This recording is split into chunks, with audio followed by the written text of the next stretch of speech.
Touré a été menacé parce que c'est Sékou Touré qu'on venait arrêter. On ne venait pas faire autre chose que d'arrêter Sékou Touré. Hein? Sékou Touré, c'était les Guinéens qui venaient pour enlever Sékou Touré.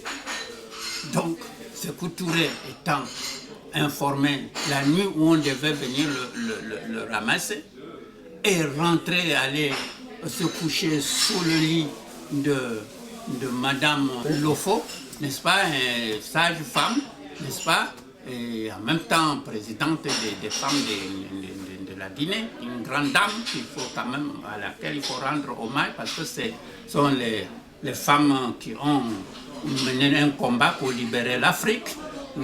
Et donc, il est allé donc, se cacher là-bas. On venait donc l'enlever et nous enlever, nous tous aussi. Mais lui, il a pris le devant pour aller se réfugier là. Et quand il est sorti de là-bas, il est venu ramasser tous les cadres, y compris ses propres partisans.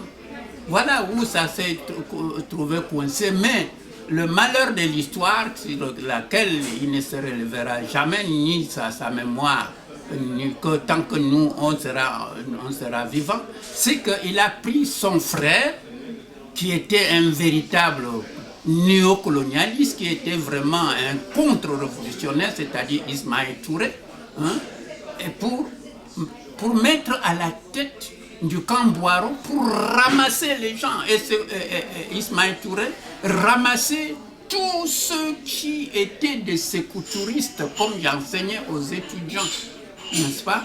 Jusque dans le régime de Sékou Touré. Sékou Touré lui-même était en passe de faire arrêter Ismaël Touré, qui était du camp des capitalistes, des impérialistes américains, n'est-ce pas, en Guinée, étant donné qu'il était le ministre d'État chargé de l'économie nationale. Donc, lui, il voulait que Sékou Touré disparaisse et les Américains lui avaient proposé de le mettre à la place de la succession de son frère. C'était comme c'est la politique traditionnelle des Américains. Voilà, tous ceux qui étaient là, les Sékou touristes que j'étais, enseignant la doctrine et la pensée de Sékou Touré pour l'indépendance de la Guinée, l'unité africaine telle que nous l'avons créée, n'est-ce pas? Ismaël n'avait pas d'autre cible que de viser nous autres.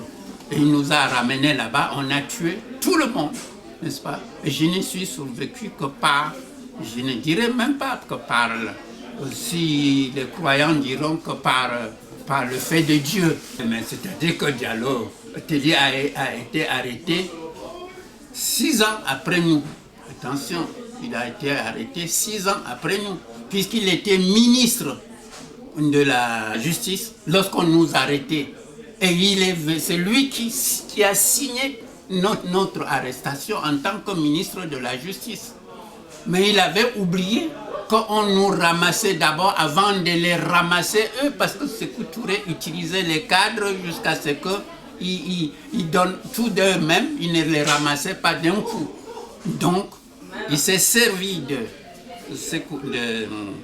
de Diallo Tellier pour nous ramasser en le faisant venir pour le nommer ministre de la Justice et enfin lui faire superviser les opérations de ramassage. Et donc, la seule opération qui n'était tenue que par lui et son frère Touré qui ramassait le monde, n'est-ce pas? Et Ismaël Touré était justement celui qui les interrogeait et qui nous a interrogés, qui nous a fait torturer à mort.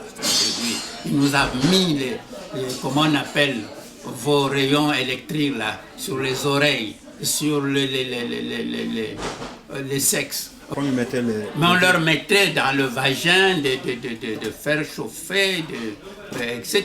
On les rasait et puis on enfonçait le courant dans leur sexe pour qu'ils puissent dire comment. On leur donnait les listes pour qu'ils lisent, etc. Voilà un peu comment ça s'est passé. C'est-à-dire pratiquement la méthode plus que du nazisme, pire, puisqu'au fond, ce sont les Allemands de l'Est qui venaient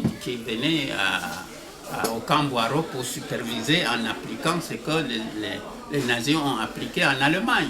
Donc il y avait des médecins tchèques et tout ça? Oui, oui, les médecins chefs qui venaient d'Allemagne, tchèques et allemands. Puisque c'est eux qui nous apportaient les bombes de nerfs là pour nous soigner le bras qui était pourfendu par le courant électrique qu'on mettait pour que vous avouiez tout ce qu'ils voulaient que vous lisiez, qu'ils écrivaient pour que vous lisiez, pour qu'on entende votre voix. J'étais le seul, il faut noter ça, où on n'a jamais pu me faire dire quelque chose. Jamais. Même ma voix, ils n'ont pas pu l'imiter. Ça veut dire que je suis le seul prisonnier. Vous pouvez prendre tous les dossiers de Camp-Boireau. Vous verrez que je n'ai pas parlé. Mais j'ai refusé de dire qu'il y avait quand même nous qui venions être libérer la Guinée, qui sommes ceux qui avions dit non contre même les Ismaël Touré. Ils ne voulaient pas que nous revendiquions l'historicité du nom de cette histoire de l'Afrique en Guinée. Il a voulu se venger sur l'ensemble de l'élite que nous étions venus au secours de la Guinée. Et donc, il a beaucoup fait pour que nous disparissions nous-mêmes en prison, et par la résistance, j'ai pu être un survivant, puisque Telly est mort dans ma cellule. Monseigneur Chidimbo était mis dans ma cellule, On l'a torturé, on l'a le bras ligoté par le fer et tout ça. Comme tout le monde, on l'a déshabillé à nu. Nous avons fait ensemble dans cette cellule 49, donc après, n'est-ce pas, l'intervention du pape. La cellule 49, c'est-à-dire la première cellule, dès que tu sors de la garde, on mettait cette cellule-là, c'est la cellule des enquêtes, où ceux qui dormaient là étaient perpétuellement pris pour aller mourir, pour aller faire l'interrogatoire et les faire mourir. Donc dès qu'on te mettait dans la cellule 49, ça veut dire qu'on te met à la diète, et puis on te sort de là pour seulement aller te tuer, puisqu'avant on arrêtait les gens, on allait les pendre. Mais comme l'opinion internationale et nationale criait, où on les pendait sous le pont de 8 novembre là-bas, on a commencé maintenant à les faire mourir par la diète, c'est-à-dire la privation d'aliments, en sachant que si tu restes 7 jours sans boire l'eau, sans manger, c'est la méthode que ce Touré avait utilisée pour éliminer l'ensemble. Chaque fois quand les gens étaient fusillés, l'opinion internationale et l'Amnistie internationale criaient.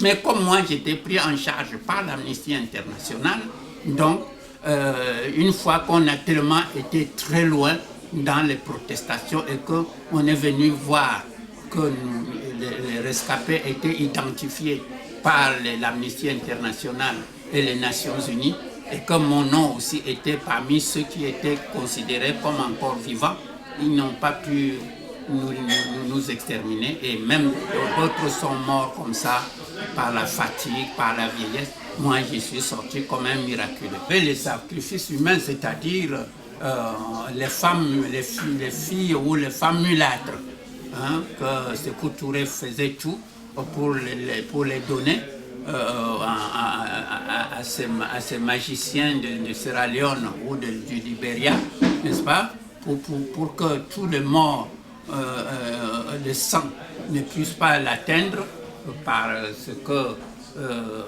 une fois qu'on détruisait, on versait beaucoup de sang humain comme il a fait aussi brutalement, on arrêtait toutes ces filles mulâtres dans le quartier, on allait les chercher en Sierra Leone, les sacrifier. Oui, on mettait leur sang dans la nourriture que mangeait le prisonnier.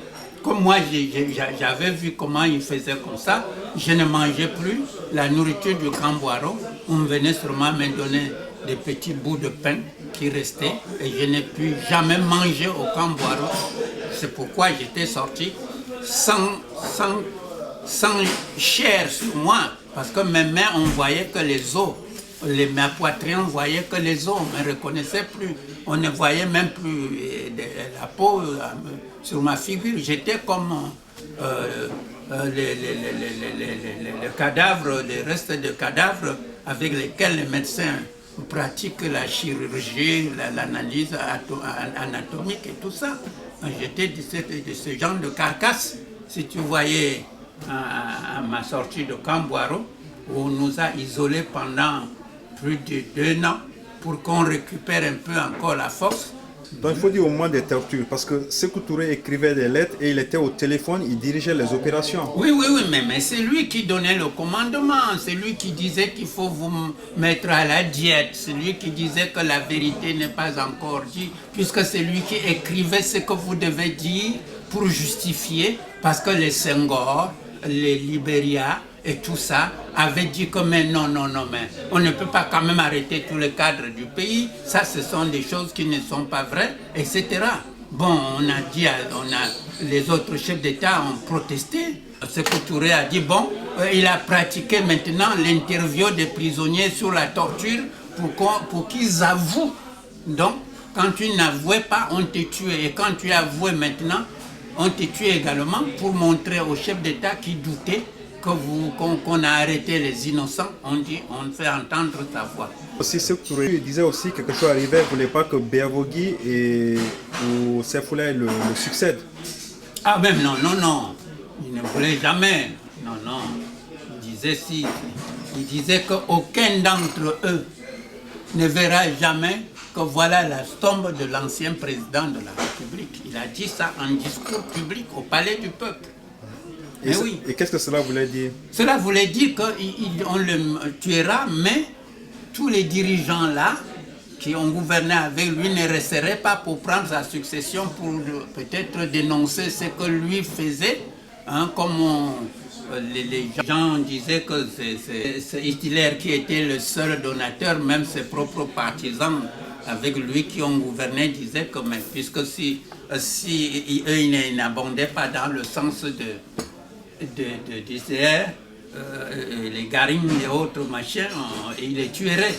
Donc, ces gens-là abondaient toujours dans le sens de Sékou Touré pour dire que même leurs chefs de cabinet, leurs conseillers, leurs frères et sœurs étaient aussi des comploteurs. Donc on a ramassé la famille de tous les dirigeants là, de Seyfoulaye, de tout ce monde-là, de Béavougui, etc. Il les a tous nettoyés, sauf sa propre famille à lui. Depuis l'indépendance, le 2 octobre 1958, jusqu'aux élections présidentielles de 2010, la Guinée a connu des pendaisons, des enlèvements, des massacres, des viols et des déplacements de population.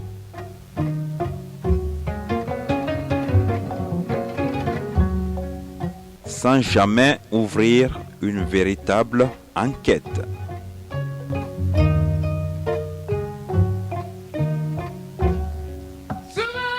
Il est maintenant temps de nous regarder en face et de nous dire la vérité pour enfin finir avec l'impunité et l'injustice dans notre pays.